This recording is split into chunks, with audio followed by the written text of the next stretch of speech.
the factories, the pre-consumer waste, as well as the soiled post-consumer waste. Some of it is soiled, some of it is, just garments and apparel which is unused. So both of these pre-consumer as well as post-consumer waste generally disappears.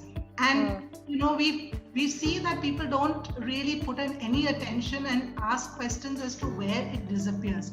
Now we've seen a lot of it being handled by the informal sector, by waste workers, and at the post-consumer waste, which is really soiled or not usable, a lot of it gets burnt.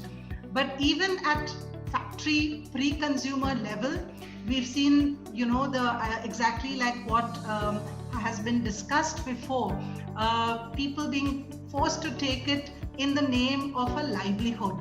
Yes, they do get some amount of revenue when they sell it to the next level of the trader, but if we look at the quality of this so-called livelihood, we've got to be able to call it out as more exploitation than livelihood, because we all look at livelihood as enabler for us to have a decent life. And when you look at a decent life, what does that mean? At least for the waste worker, it should mean that he can afford housing, that he can afford food, nutritious food, education for his children, and healthcare. Now, none of this really, is most of the waste workers, in whatever revenues or income they get from this waste, would be able to afford this basic needs.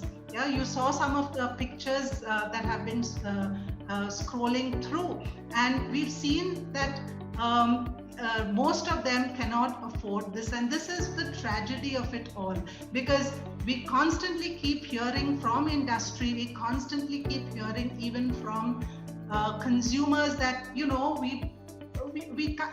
giving our waste somewhere.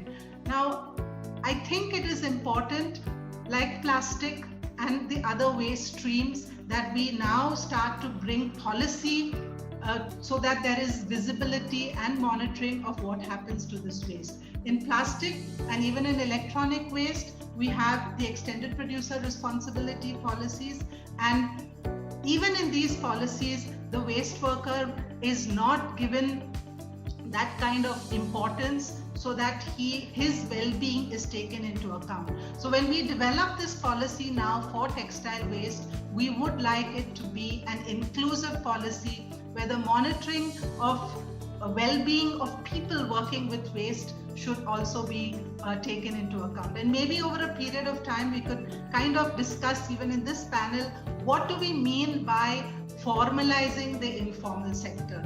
And is that possible? And I think it is fully possible, and it just needs commitment from all the stakeholders here in this room. The industry has to take that lead to make sure that there is a formal system, there is minimum wages, there is the attention given to the sustainable development goals which all of us are working towards, whether it's number one, no poverty, whether there's gender equality being discussed.